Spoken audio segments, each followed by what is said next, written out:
blood as demand rises this summer.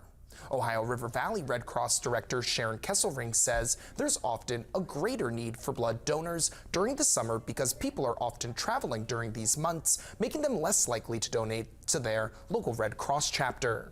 This year, that demand has been compounded by severe weather disasters across the nation. Kesselring says they are in dire need of blood from anyone who can donate, and especially from people with type O blood.